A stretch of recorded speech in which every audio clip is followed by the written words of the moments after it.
Dawn leaks into the classroom like a tired ghost, painting the cracked windows in pale gold as Aaron sits alone at the back, pretending not to exist.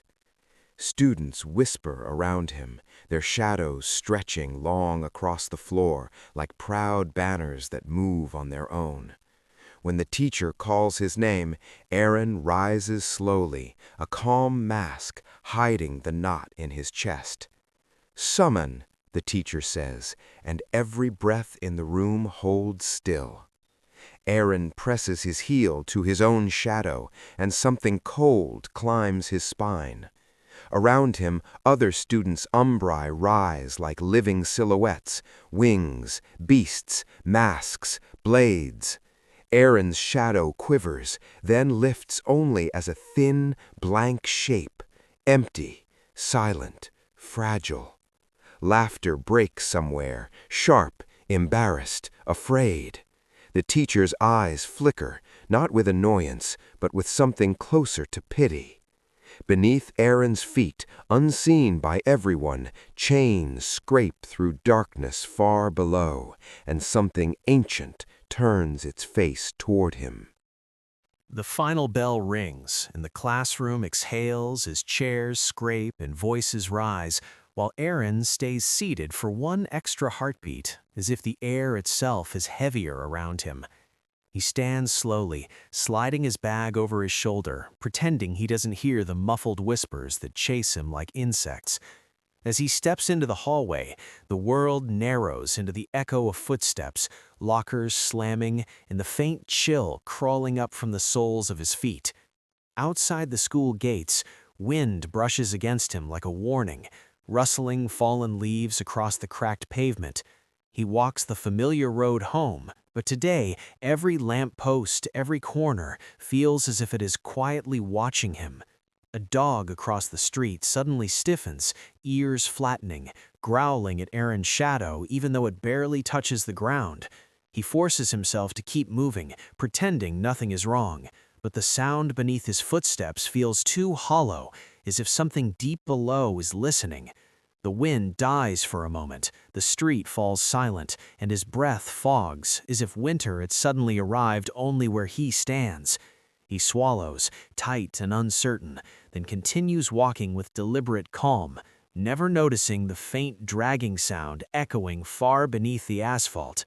By the time his house finally comes into view, his shoulders ache from tension, and he has no idea that the night is already waiting for him. The night settles over Aaron's house like a slow breath, the world muted except for the faint rustle of leaves and the distant hum of insects. The camera glides closer, revealing the quiet yard and the shadows stretching long across the ground, as if something unseen is watching. A stranger appears at the edge of the frame, moving with practiced silence, eyes scanning every corner like a guardian expecting danger. He kneels, touches the ground, studies footprints and shadows, as though listening to something buried beneath the earth. Hours seem to pass until the stranger finally rises and launches upward, leaping from rooftop to treetop, vanishing into the night like the wind itself. The view slips into Aaron's room where he sleeps restlessly, his forehead damp, his fingers clutching the blanket as if trying to hold on to something. The camera sinks into darkness at the edge of his pillow, and the world dissolves into a fog-filled battlefield where monstrous shapes clash in silence. One massive, indistinct beast towers above the rest, sweeping aside other creatures effortlessly, as if the world itself bends to its presence.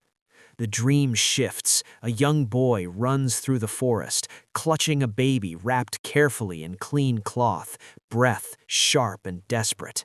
The fog tightens, the sound fades, and the noise of an alarm slices through the dream as Aaron jerks awake, heart pounding. Morning light slips through the thin curtains of Aaron's room as his alarm rings sharply, tearing him away from the fading fragments of his dream.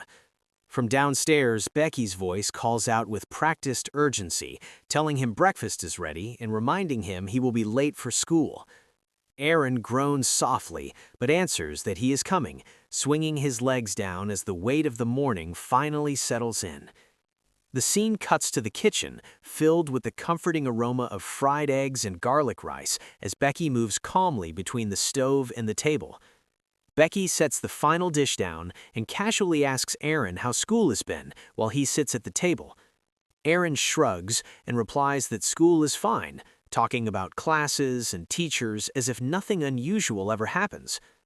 The front door opens and Ramon steps inside, smiling as he inhales deeply and comments that the breakfast smells incredibly good. Chuckling, Ramon asks Aaron if he wants a ride to school in the pickup or if he plans to walk again. Aaron politely declines, explaining that he will walk because Pablo is meeting him by the bridge. The scene transitions outside as Aaron walks along the roadside, blending with other pedestrians while cars pass steadily by. Aaron reaches the bridge and sees Pablo waiting, who greets him excitedly and says he has something important to show. Beneath the bridge, shadows ripple unnaturally as Pablo raises his hand and summons an incomplete umbra, its shadowy form crackling with unstable energy. Aaron stares in shock and excitement, blurting out that it is incredible and asking when his umbra will finally show itself. Regaining his composure, Aaron urgently tells Pablo to dismiss it, warning that summoning without a license carries serious penalties. Umbra are woven into everyday life and became one of the pillars of the society. Once fully developed, an umbra can be summoned to assist its host, lending abilities or acting alongside them.